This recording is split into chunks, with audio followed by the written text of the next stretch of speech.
Alright, today we are installing the Hexa GT Centre Stand. By default in the box you get the center stand, the main frame, and then you get two arms. One goes to the left, one goes to the right. Along with that you also get the fasteners kit. So the installation is fairly simple except the installation of the spring. Tools that you need is a 5mm Allen key, then you need the 8, and then you need the 10. Commonly found in the motorcycle toolkit, but other than that you can use the wrench type toolkit as well. You also need 2 screwdrivers. We'll tell you what this is for. We'll start by positioning the brackets onto the left and onto the right. So the right side is basically the brake side, and the stud one, the bracket with the stud, is the one that goes to the right, and obviously the other one goes to the left. Right now, going on to further steps, we'll have to remove this one. So basically this is the plastic cap that exists for covering this particular piece. Now you remove this, followed by this one, and this one. So on the outside there are 4, 1, 2, 3, 4, and followed by 3 more on the inside. Now that we have removed the caps, we do get access to the bolts that we need to remove. So there is one on top. This one is the one that goes, and followed by the one inside, this particular one, followed by the one on the right side, this one. Right. So also a quick look at the hardware, the fasteners that we are provided. There are 5 Allen head bolts, and then there is a button head. So this is the one I'm referring to. This is the button head. So the button head goes right about here, because if you happen to install the Allen head in here, what will happen is this cap will not sit flush, right? So it would have the same exact problem that I have right now. So remember, there is only one button head, and this is the button head, and that goes here. So that way the height factor is taken care of.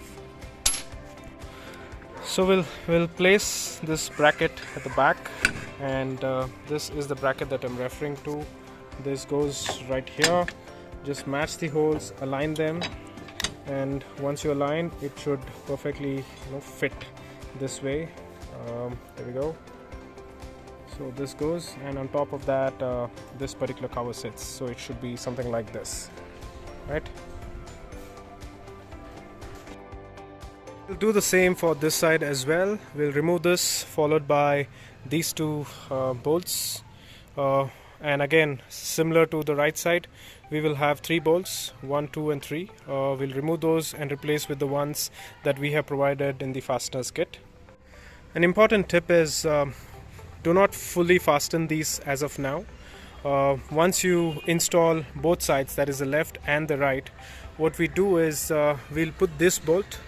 Basically we'll put this particular bolt. This is the M10 bolt.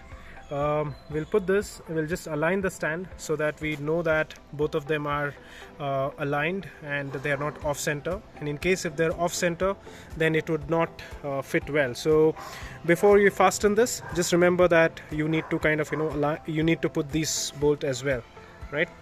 Now that we have put this up, we'll just fasten this just to ensure that it's not loose. Use a pipe to insert it on top of the Allen, and then make sure this is fully fastened. You do not want any kind of slack here. Once we do this, we'll just put all of these covers back. Before that, make sure that you fasten all of this. Now let me just go to the other side. We have both the bolts on, and we have all of these bolts. We have ensured that these are all fastened. Now that it's fastened, you can just put the plastics back. Let's do that. Now we have put all the bolts back. We'll just put this one on as well.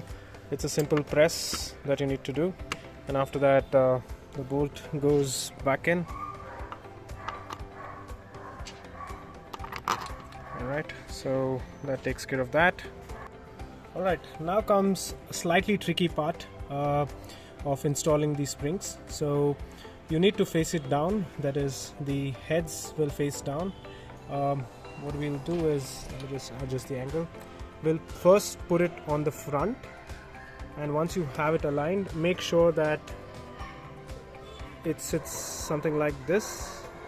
Once you have both of them in place, in slot, we'll then go to the bottom one. So what you need to do is, you just need to position it on the railer, and this is it. So there goes one spring, but as you can see, the other one is stuck, so this is not the right way to do it, and now we'll end up damaging the paint. So it's always best that you redo it.